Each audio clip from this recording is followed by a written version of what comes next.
All right, we're off on another adventure. It has just started to snow here in Dayton, Ohio, and we are going to do a double dipper.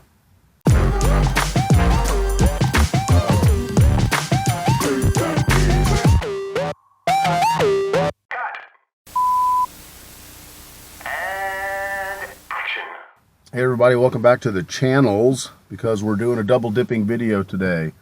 We're doing a video for the RATTLECAN Fab Shop, as well as doing a video for RATTLECAN Guitar Restorations. We are en route to Central Tennessee. We are going to pick up some welding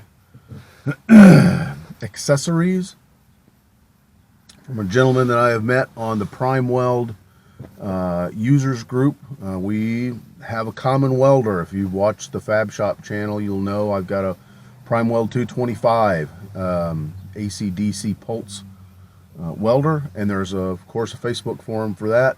And this gentleman is retired from the aerospace welding industry and has some equipment that I'm going to purchase. Then we're going to drive east to just outside of Nashville, Tennessee. Nashville Mike has entrusted me with a couple of guitars, and we're going to deliver those to him. That is the Ovation that we did the neck reset on, as well as the Epiphone Merca guitar that got repainted. So, you know, it's 7 hours on the road today, and then we got to be back in Dayton tomorrow. So the next 36 hours is going to be a little fun. Stand by. Okay, the first leg of our trip, we're leaving lovely Dayton, Ohio. It is drizzling, it is overcast, it is windy as all get out. It is spitting snowflakes from time to time. We're leaving on a Friday morning, so we're dealing with a little bit of traffic. It's not too bad. Down through Cincinnati, into Kentucky, into the hills of Tennessee, and as we get over towards Knoxville, then we start heading west and we get into lovely Crossville.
And once we get into Crossville, what is it we're looking for?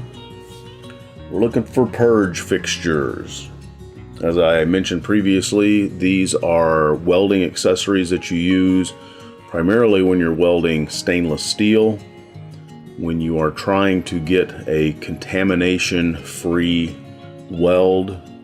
It can also be used for exotic materials. This is the same type of purge fixture that we would use when we're welding titanium. So there's a number of fixtures that I was able to secure. These are backing bars. If you are welding the top part of a seam, you can get your shielding gas, which is traditionally argon, to cover that molten metal as you are creating the weld puddle, to keep the atmosphere from contaminating that weld and making it look all bubbly and ugly. But in some instances, you also have to protect the back of that weld, and that's what all of these little pieces of equipment are. You will use these to be on the back side of a weld that you are doing, so that way you are shielding it both from the top and the bottom. These actually fit onto the cup of your welder so that it follows you along if you're doing a long seam. That way you get a contamination-free seam and you don't have to stop to ensure that weld seam is getting covered. And welding is very similar to machinists in the fact that these are all handmade tools. You don't walk down to the store and buy these types of things. These are made by people who need them to do a specific job or a specific series of tasks. So I consider myself very fortunate that I was able to first of all to meet this gentleman, and we didn't have a lot of time, but I feel the time that we did have, I learned a lot just from the 20 minutes or so that I was there at his location about what he did and some of the things that he accomplished, and I know that I can take some of those lessons and apply them to what we're doing in our little shop. And then these are made out of copper. They conduct heat very well. Welding metal doesn't stick to them, and then as you can see, they can be curved and fit for different sizes. So once I was able to get those, we said our goodbyes, headed back on the road, and then we went from just west of Knoxville to just east of Nashville, again through the rolling hills of Tennessee, kind of my old stomping grounds, where we met up with Nashville Mike.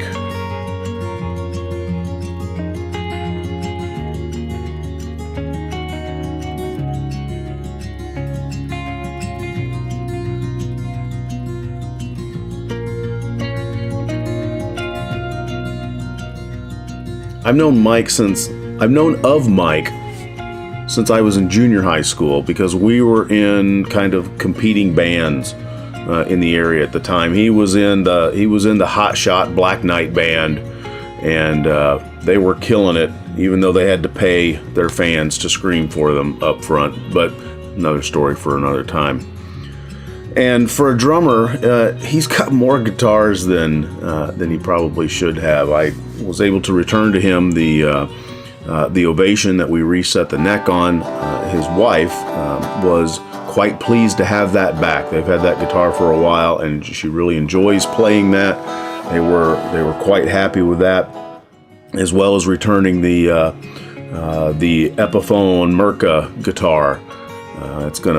It sounds like they're gonna do a little bit of redecorating, and they're gonna feature that prominently in their decor plans.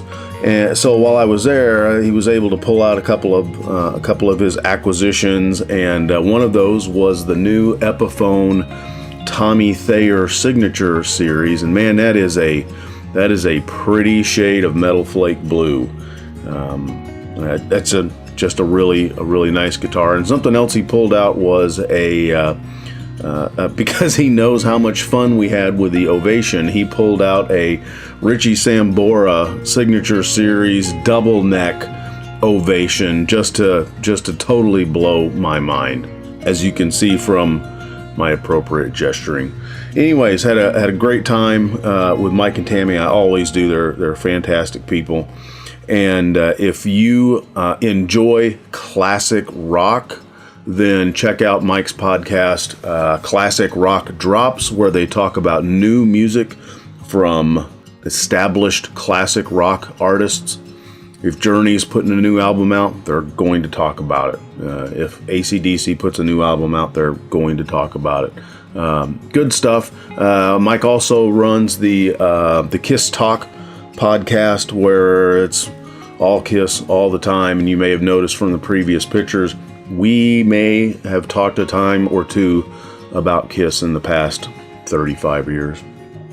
So anyways, it was back on the road the next morning up through Nashville, which sadly just went through the same thing weather-wise that we had gone through here in Dayton. They lost a number of people in a tornado, and parts of downtown Nashville looked very similar to what parts of downtown Dayton are looking like.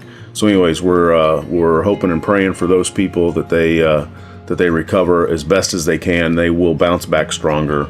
I have no doubt of that. But it was a nice day.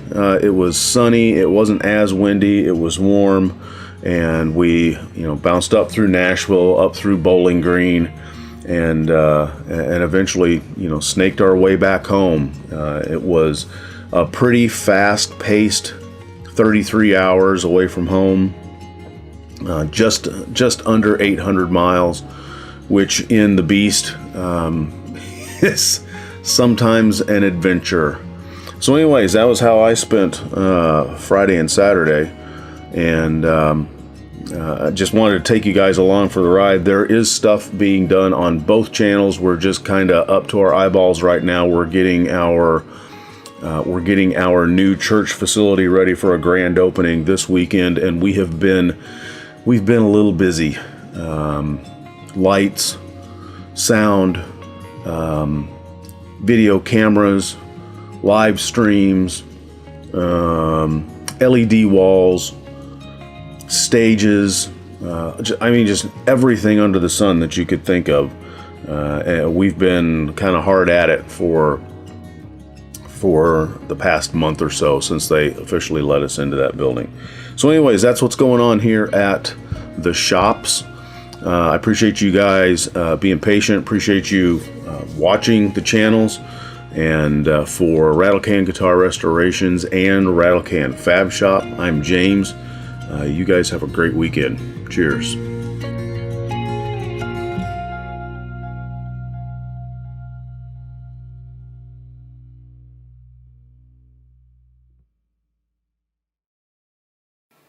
I hope you found this episode educational or entertaining, or maybe even both. You might want to check this one out as well.